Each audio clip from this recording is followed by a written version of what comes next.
Fala pessoal, aqui quem está falando é o professor Arley e hoje nós vamos falar sobre a cultura romana. E a gente vai começar falando sobre a expansão da cultura romana ou a romanização cultural. A expansão do império também expandiu a cultura romana por praticamente todas as regiões que eles haviam conquistado, deixando marcas na arquitetura, nas leis, nas artes e no costume daqueles povos conquistados. Uma das principais marcas ali da romanização cultural era o idioma falado pelos romanos, que era o latim. O latim falado pelos soldados e pelos colonos era chamado de latim vulgar ou latim popular. E foi esse latim que se expandiu pelas várias regiões que o Império havia conquistado. Esse latim vulgar ou latim popular vai dar origem às chamadas línguas neolatinas ou línguas românicas, da qual, né, nós temos aqui vários exemplos, inclusive o nosso querido e amado idioma português. Né? O português, como parte ali das regiões conquistadas pelos romanos, também é uma língua neolatina ou língua românica. Mas além de expandir a sua cultura e romanizar os povos conquistados, os romanos também se apropriaram das culturas desses mesmos povos.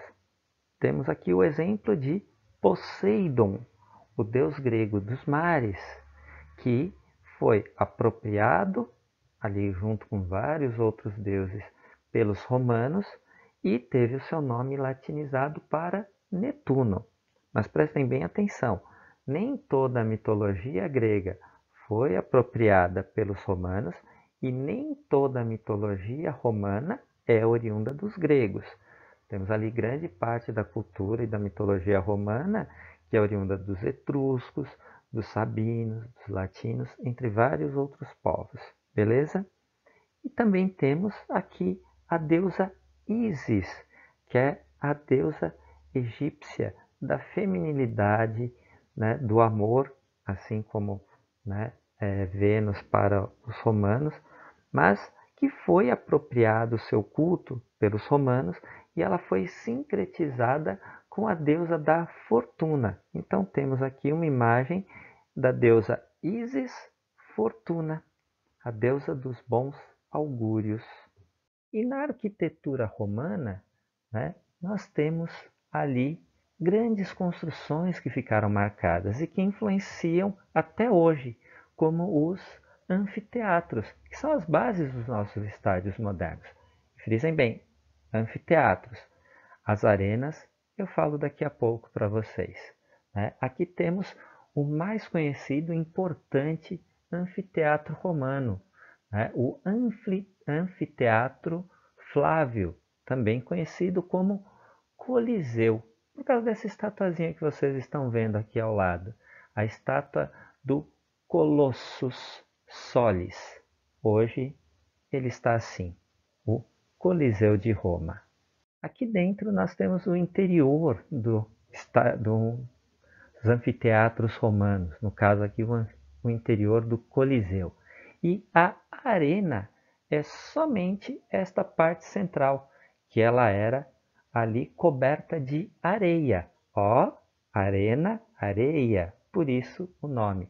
A arena não é o estádio inteiro, não é o anfiteatro inteiro, é apenas esta parte central, a parte onde ocorriam os espetáculos em Roma. Olha como ele está bonitinho hoje. Mas também tínhamos os hipódromos. Hipódromos, uma palavra que vem do grego, hipo, cavalo, dromo, lugar de corridas, né? Então lugar de corridas de cavalos. E o mais importante de todos os hipódromos romanos é esse que vocês estão vendo aqui, o Circus Maximus. E não era o único de Roma, não. Roma tinha ali vários hipódromos espalhados pela cidade, mas o mais importante era os Circus Máximos, que ficava ali muito próximo do Fórum Romano e também do Palatino, né? Olha como ele está bonitinho hoje. Tá? Também tínhamos os aquedutos, né? Os aquedutos que, como o próprio nome diz, né? Duto, caminho, né? Condução, e água, né? Os aquedutos levavam água ali para todas as regiões da cidade de Roma, né? Principalmente ali em Roma, mas todas as grandes cidades do Império tinham seus aquedutos, né?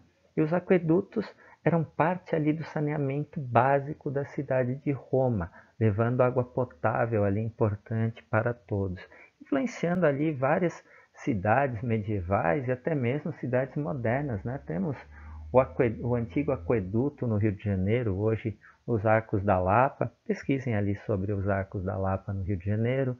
Temos aquedutos em algumas cidades do México, e os aquedutos foram ali uma grande invenção romana para o saneamento básico, né? Olha que bacana ali como vocês encontram essas ruínas de aquedutos ainda hoje. Também temos os templos romanos, né? Vocês conseguem ver aqui nessa imagem o templo de Roma Eterna e Venus Félix, que fica ali na entrada do Fórum Romano, né? A própria Roma Eterna era uma divindade que simbolizava o Estado, né, romano, era a deusa que simbolizava a cidade de Roma. E esse é o pequeno templo ali dedicado a ela dentro do fórum. E vocês podem ver que é um pouco ali dessa mistura de culturas que eu falei para vocês, né? Muitos templos hoje, muitos edifícios inclusive, têm esse formato, né, desses templos romanos com as suas colunas, as suas portas, né? Mas ele também é influenciado pela arquitetura grega, que vocês podem ver ali, lembra muitos as imagens que nós temos ali dos templos gregos, né, professor? Então, né, templo ali de Roma Eterna e Venus Félix. Olha como ele está hoje, que sobrou do templo. Os próprios edifícios oficiais, que lembram um pouco alguns palácios mais antigos também com as suas colunas. Esse aqui é um edifício oficial ali dentro do Fórum Romano, que sobrou apenas isso. E agora nós vamos falar do entretenimento em Roma. Como vocês podem ver aqui, uma das estruturas de espetáculos da cidade de Roma, né? Toda a população ali reunida, e como vocês vão ver, né? O entretenimento em Roma era um pouquinho, mas só um pouquinho ali violento, nada demais. Nós tínhamos as famosas, né, lutas de gladiadores, tá?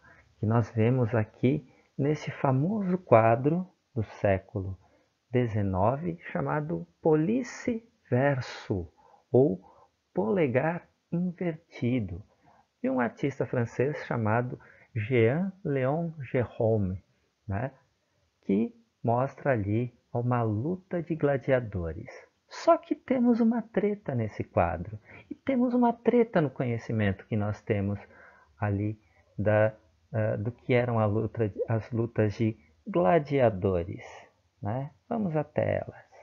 E o primeiro erro que nós temos neste quadro é este aqui. Vocês estão vendo esse cidadão sentado no lugar de honra, na sua cadeira dourada, com seu diadema dourado, assistindo jogos, comendo suas belas uvas. Vocês provavelmente dirão que ele é o imperador, correto? Correto, estão certíssimos. Mas, em Roma, o entretenimento era gratuito. Ou seja, a população romana não pagava para assistir os jogos nas arenas ou nos hipódromos. Então, alguém tinha que pagar por isso, na verdade. E nem sempre, guardem muito bem essa informação, era o imperador. Muitas vezes eram ricos patrícios, ricos homens de negócios, que pagavam ali, que patrocinavam todos esses jogos, E eles é quem ficavam no lugar de honra. Eles é que ficavam. O imperador até ficavam junto com ele, mas era eles quem ficavam ali no lugar de honra. Então, nesse caso, a não ser que o imperador tenha pagado por esses jogos, aí, né, a gente não vai discutir. Mas não era o imperador que ficava ali no lugar de honra em todos os jogos. Outro erro é esse que nós estamos vendo aqui, né? Acreditar que os gladiadores lutavam em lutas violentas até a morte dos seus adversários. Não, isso não acontecia sempre. Por quê? Os gladiadores eram escravos. Né? A grande e a imensa maioria dos gladiadores era composta por homens escravizados. Então, era caro manter e era caro adquirir um escravo. Era caro treinar um escravo para se tornar gladiador.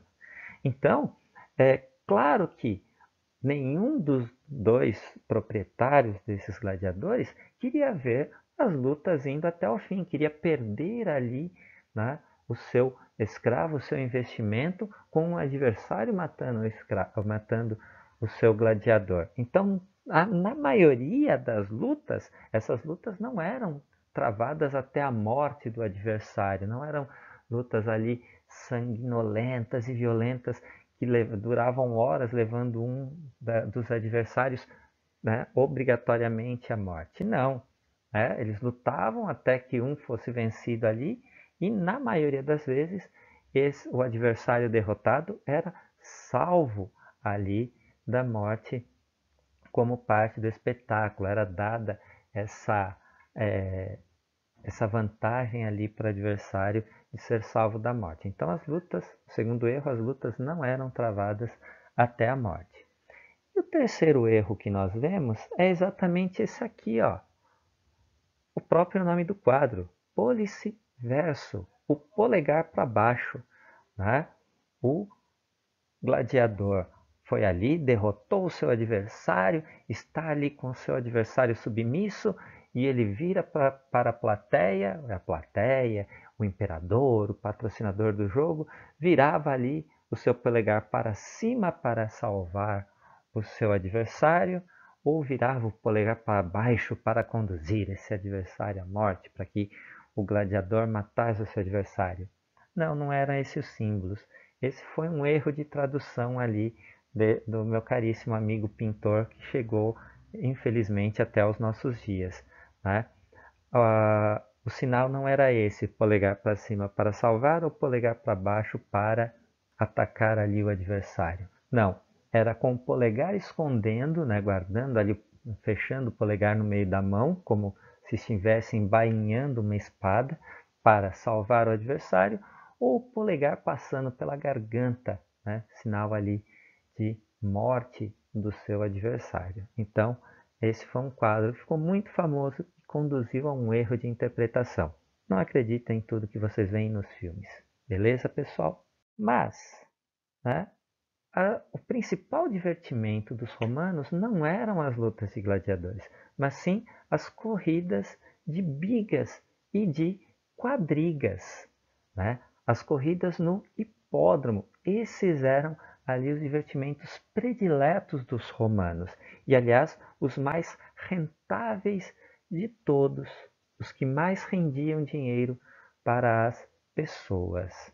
Inclusive, o atleta mais bem pago da história é um português. Não, não é o Cristiano Ronaldo não, se vocês pararam para pensar, tá? É um corredor de quadrigas chamado Caio Apuleio Diocles. Né? Ele era da Lusitânia, atual território português. E ele foi um dos caras que mais ganhou dinheiro em toda a história do esporte. A incrível quantidade de 35.863.120 sestércios. Olha como ele está milionário. Para ver sério, não sei nem quanto isso significa em dinheiro de hoje. Pois é, mas temos um historiador inglês que fez essa conta. é a incrível quantidade de aproximadamente 15 bilhões de dólares. O atleta mais bem pago da história até hoje, o golfista, Tiger Woods, não apenas ultrapassou a marca de 1 bilhão de dólares em patrimônio. O Caio Apuleio ganhou quase 15 vezes mais. Olha que bacana, né? Roma é cultura. Beleza, pessoal? Então, para vocês, um grande abraço, um bom fim de semana e uma boa Páscoa para todos vocês.